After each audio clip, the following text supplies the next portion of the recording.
Welcome to Pivot Points, a new series featuring some of the world's most successful women, candidly sharing their stories and insights about how they made it to the top and how you can too.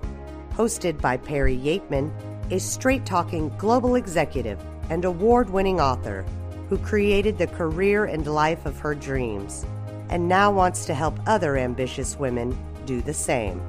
Hi, this is Perry Yeatman. I am the host of Pivot Points, and I am so excited to introduce our next guest to you. She works for one of America's most iconic companies. I know that certainly it's a brand that we see in our house all the time, and I'll tell you, as gluten-free eaters, particularly since we had Chex and Cheerios, so a big plug there.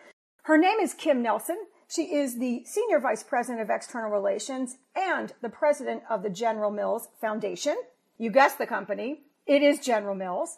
The things that I think about when I think of Kim and why I really wanted her to share her insights with you all is she is not only a C-suite executive, someone who clearly made it to the top, but she is also a consummate professional. She is smart, she is committed, she is capable, and she is fun. So I think we're really going to enjoy this interview. And Kim, thank you so much for joining us. Oh, you're welcome. I'm very happy to be here. So as I just said in the intro, you are at the top now. But for everybody, we had to start somewhere. So can you tell us, what was the job that you think that really launched your career and set you on a path to success? Well, I would say my first big break came when I was fairly junior in the company. I'd been in the company maybe 3 or 4 years. And it was my first big promotion to marketing manager. I was promoted into our largest franchise at the time, which is our Cheerios franchise. Asked to run Apple Cinnamon Cheerios and shortly thereafter Honey Nut Cheerios. And Honey Nut Cheerios was the largest brand in the company, second largest brand in the company after what we call Yellow Box Cheerios at the time. So it was a huge honor and a really huge deal. And in my time running that business, we embarked on a whole new strategy for Honey Nut, which was to position the brand as tasting great but also reducing cholesterol. And this is a pretty big deal because Honey Nut was always perceived as a children's brand, a children's cereal. I remember that. And yes, and so it was one of those things that took quite a bit of selling, and my team brought it forward, and it was a brilliant idea, and we sold it in, and it was wildly successful. And we kept the cholesterol reduction strategy for, maybe 10 years running on Honey Nut, and it grew the brand over that entire period of time. And in fact, Honey Nut Cheerios is now the largest cereal brand in the General Mills portfolio. But that, I would say, was really what sort of put me on the map at General Mills. And what do you think you did in order to stand out and to get management attention so that they picked you for that promotion? I think it was a combination of being willing to do things differently, to bring new ideas to the table.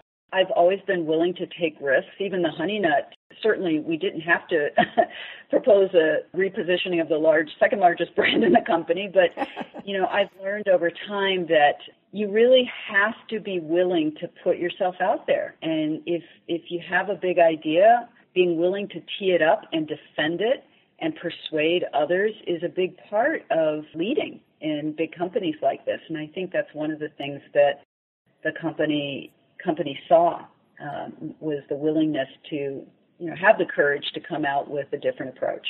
I think that some of the things you just said are so important for listeners. It is about courage. It is about risk-taking. It is about figuring out how you stand out. And I think, the other thing that I take away from that I think is so important is that it's also about not getting too comfortable, because I think that for a lot of people, when you master a job, it gets pretty comfortable to be there. But if you really want to make it to the top, if you want to kind of be the master of your own career, you need to be getting out of your comfort zone. You need to be growing all the time, particularly in that launch phase. Those early years, you're going to fail. You're going to struggle, but it's all about growth. And so I think, what you did was exactly what I would hope lots of young women listening to this program would do, which is, raise their hand, get out there, take a risk, have the courage. So thank you for that. So jumping ahead, obviously that was successful, and you at some point became kind of a mid-manager within General Mills. At this point, I think you're happily married and you have 2 girls. So at some point you began to feel the stress and strain. Not only was the day-to-day job, as if that wasn't enough, then you also added spouses and you added children and all of the other responsibilities that often come in kind of our mid-career phase. How did you handle those things? What kind of trade-offs did you have to make, and how did you get comfortable with it? Yes, you're absolutely right. You know, I've come to believe that everybody has something that happens at some point in their career. It could be a sick parent or spouse or your own illness or, you know, having kids, whatever it is. Everybody has something that happens generally outside of the workplace that really sort of rattles, you know, your groove. And for me, I would say that happened mid-career. It was in 1997. It was when I wanted to have children. So I was married and everything was going well. And my husband and I had been married and just weren't able to have kids. By the way, this has a happy ending. But we finally started really getting serious about it. And like so many women, you know, underwent that fertility journey. And very shortly after beginning it, it ended with a fertility specialist telling my husband and I that we simply were not going to be able to have children. Oh, Kim. And oh, I know. That's about the most devastating news you can get. That's up there. Wow. It is. Yes, as a mother, you know this. It absolutely was the most devastating news I think I'd ever received in my life. And, sure. You know, I love my career. I've had a great career, and I'm very proud of all I've accomplished in the workplace. But I always saw myself as a mother. I'm the product of a happy home and loving parents who just celebrated their 60th wedding anniversary. Wow. And so it was very much a part of my self-concept that I, too, would be able to do these things.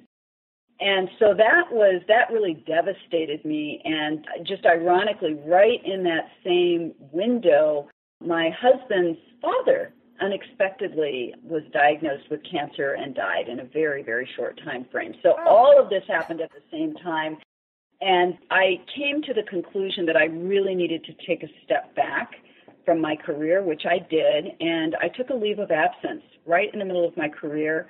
I took a year off. Many people don't know this, but I took a year off of work.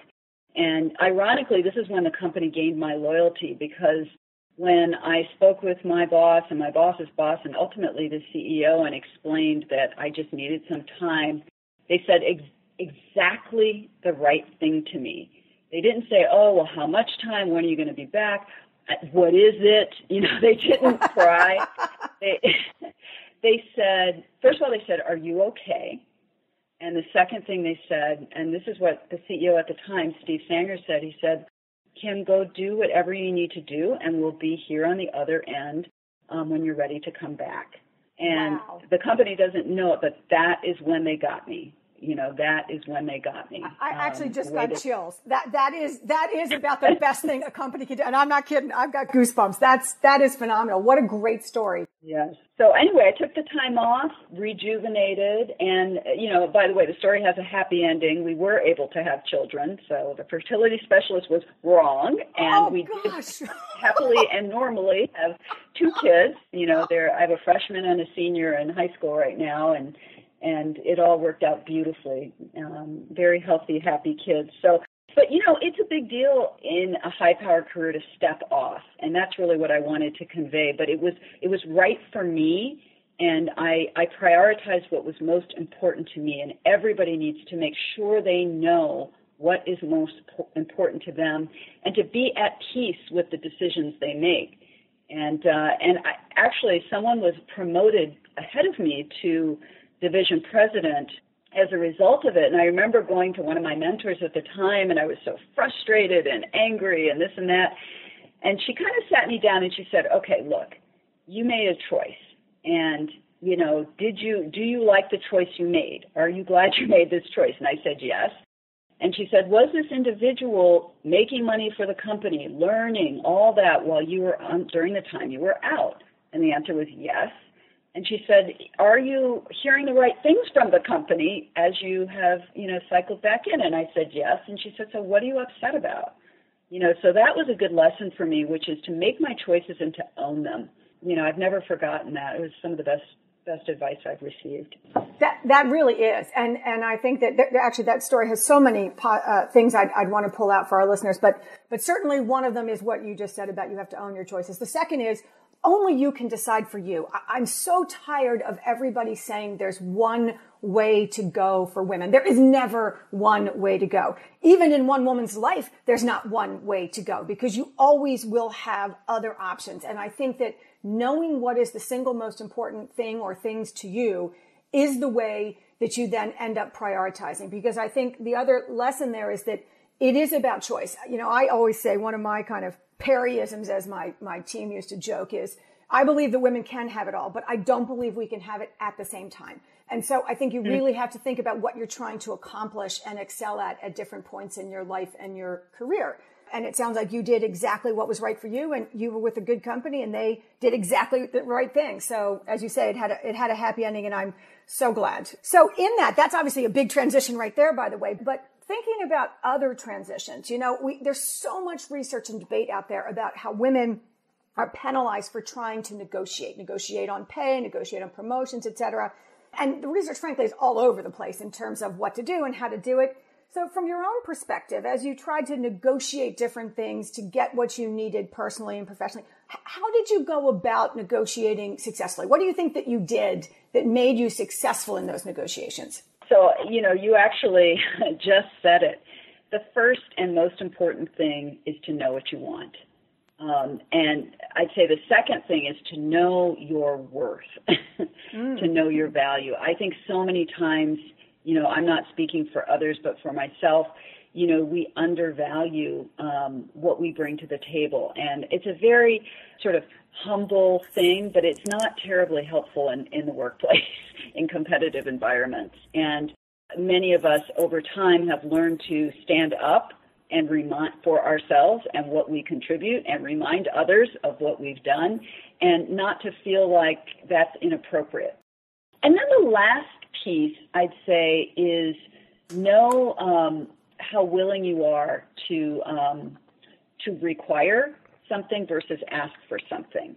So in the case of my leave of absence, before I asked for it, I knew that if I needed to step away from the job, I actually was willing to do that at the point. I didn't tell the company that. I didn't need to, and I told you how the company responded. Let's say you know what you want.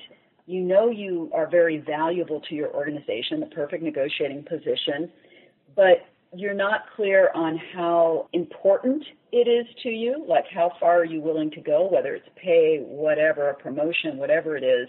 That's where I think sometimes we fall down. If it's really important and you know your worth, it's worth pushing on. So if you have all three of those lined up, I think you can be a very effective negotiator. It's really when we don't quite have clarity on one of those three that I think we're less effective. I think one of the most important things is that women have to know when actually you need to walk away, when it's not going to be sufficient what's being offered. And as you say, if you know your value and you know what really matters to you, you're in a position to have the confidence to say, if you can't give it to me, I'm going to go somewhere where I'm going to be able to get what I want. And I think that's very important.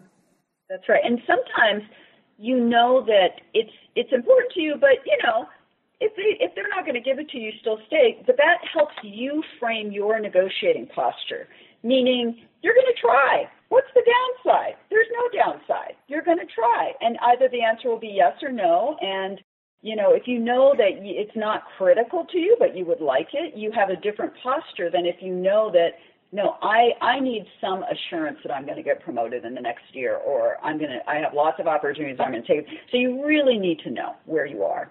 Yep, I agree. And also then, the other thing I think that's really, really important is the self-awareness and the understanding. When you talk about knowing your value, I think one of the things that's really important is, first of all, women often undervalue themselves.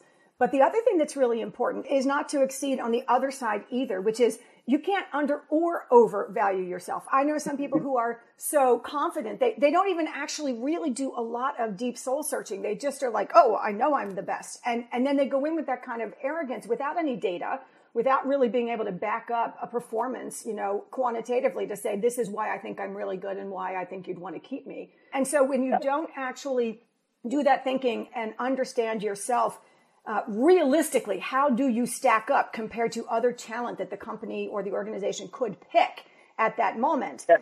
Then you do yourself a real disservice. And I think that, you need to know, am I truly at the top? Am I in the middle? Because that also is part of what is the likely response you're going to get, and therefore what is your posture going in. So you got through the middle. You got through a lot of different transitions. You obviously learned some important negotiating skills along the way. Now you're at the top. At the top, there's a lot of things that happen. And of course, they happen all the way along the path. But there's a lot of research out there that is indicating that women are simply more harshly scrutinized. As you were moving up, did you feel that kind of scrutiny? Do you feel it today? And if you do, how do you handle it? Yes, we know that we are scrutinized, but I guess for me, I don't have it in my head all the time. I think it was more as I was coming along and my career was developing, I was not so much for scrutiny reasons, but for the desire to be effective and successful reasons, not because I was worried about, how someone was looking at me. I think I had clarity in my head of how I wanted to present myself, put it that way. And, I always wanted to be seen as professional, competent, effective, but a caring leader, because I am a caring leader. So I never sort of suppressed parts of myself to pretend not to be caring or to pretend not to, I focused on just being myself, put it that way.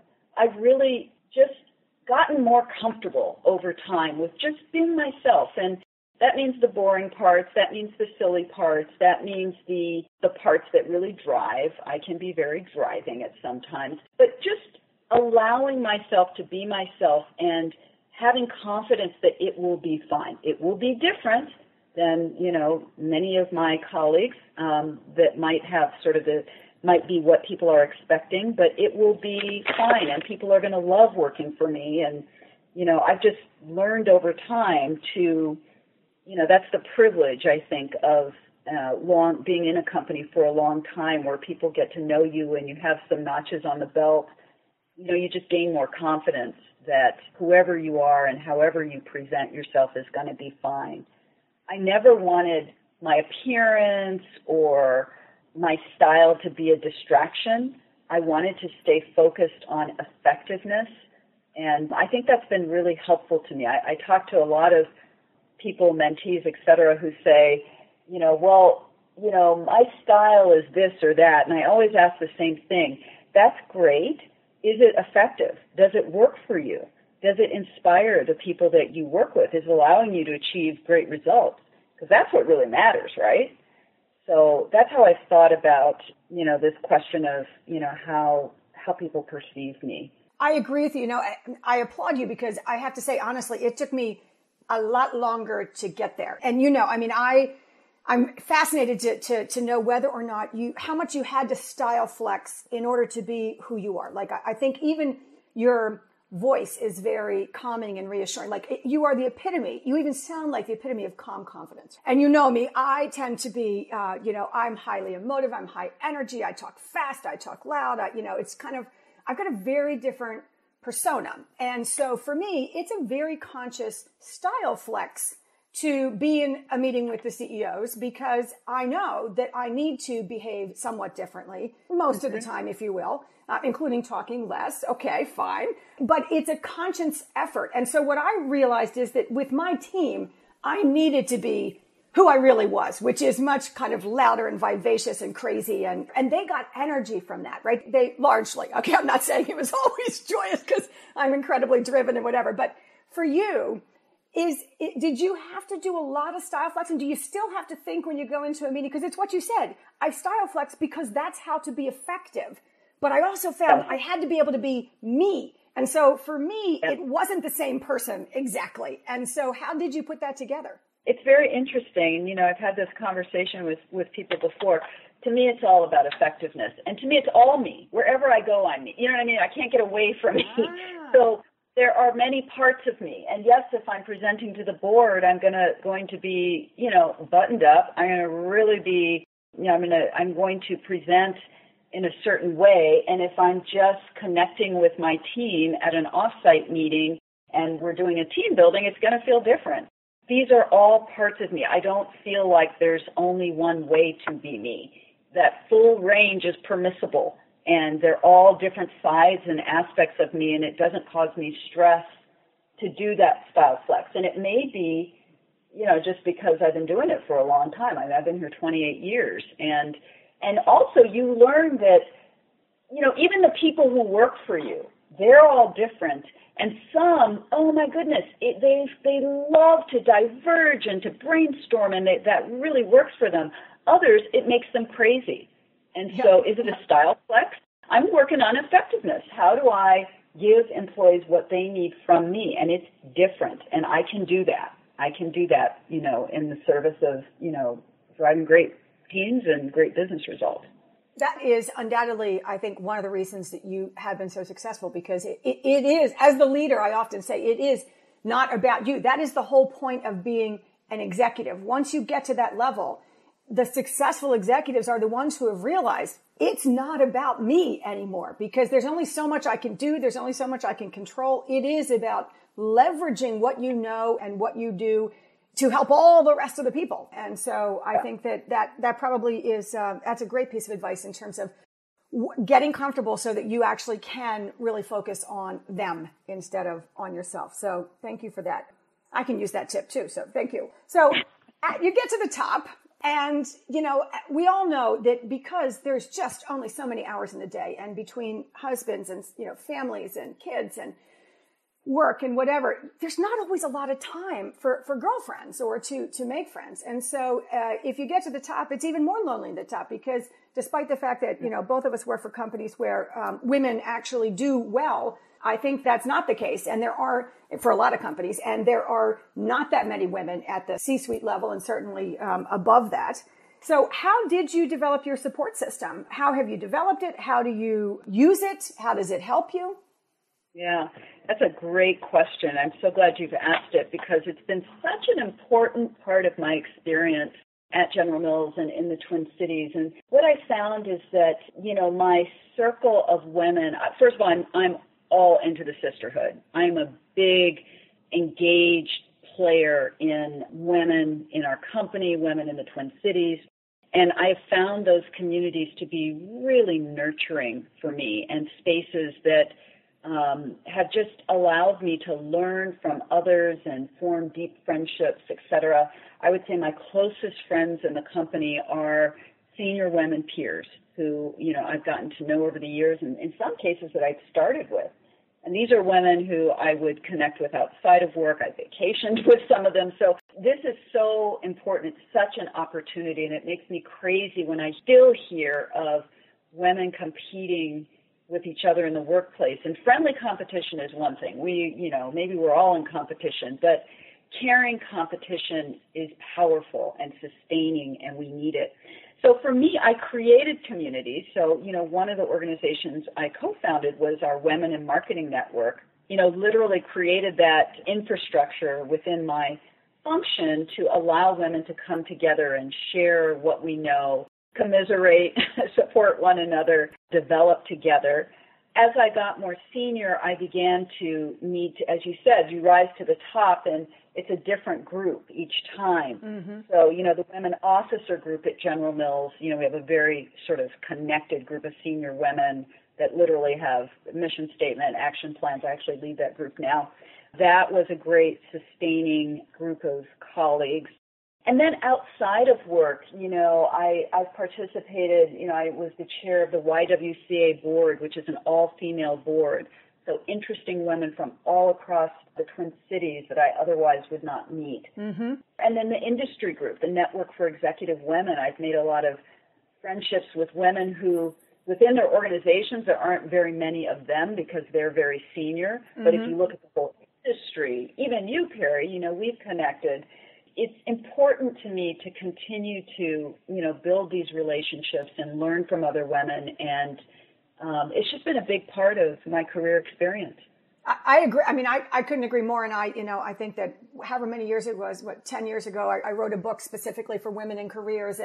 And for me, It was actually because for decades, I was the only woman at the table in almost every meeting I was in across Asia, in Russia, in Europe. It's like I was so tired of being the only woman. I mean, on the one hand, I loved it. Of course, I stood out and everybody knew who I was. So in some ways, it was great for my career.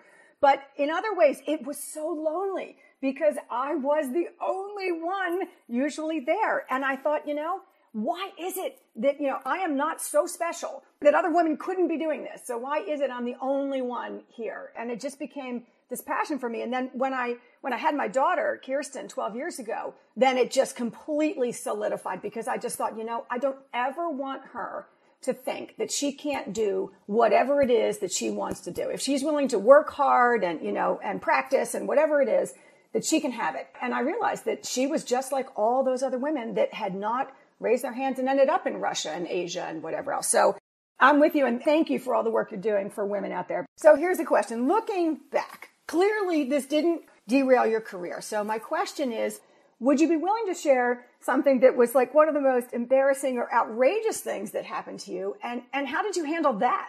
We don't talk often about things that didn't go well, but that's yes, how it all exactly. And there are so many of them. I mean, there's none of us who got here without like major things. Oh, there are so many. And I just think, again, for all the listeners, any woman who cannot list at least her top 5 failures she's lying to you because she's had them if she's been around. And if she's successful, because it's the only way. We talked about risk-taking. Well, the reason a lot of people, not just women, don't want to put that bullseye on their back is because sometimes things don't go your way. Yep. But what they don't realize is that's how you learn resiliency. That's how you learn how to handle failure, how you handle things that were completely your idea that did not work. So one of my favorite, I'd say this is probably the most embarrassing, was I had a project to create you've heard of like the Hershey store and these sort of M&M store. Mm-hmm. Well, I created Cereal Adventure in the Mall of America, and this was a mini cereal sort of theme park based on General Mills cereals. And our company, I always feel like if you tee it up, they will buy. But anyway, so we built this thing, and it was actually a really great idea. But it happened right before we opened, just after 9/11 happened. Oh. And if you recall, traffic in all sort of major congregating venues dropped off, and Mall of America was no exception. And it ended up not going. We didn't get the traffic that we wanted and so forth. But anyway, it was a massive flop. It was a really hard one. I missed it because I have to say that I probably would have loved Cereal World or Cereal Adventure because I'm a huge carbohydrate fan. It would have been great. It was fabulous. You could get your picture on a Wheaties box, and we had all sorts of activity. Like you could go into a big bowl of Cheerios for really young kids, like those ball pits. It was a Cheerios pit. Anyway, it was super cool, I thought, and a lot about learning about cereal and grain and how it's produced.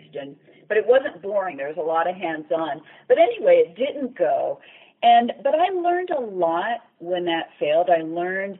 You feel when you have a big public visible failure, like everybody is talking about you and everybody is watching you. And I remember a senior executive pulled me to the side, and, he's just somebody who, I guess he was a mentor who took care for me. And he pulled me aside and he said, all right, yes, that was a bust. Cereal Adventure did not work.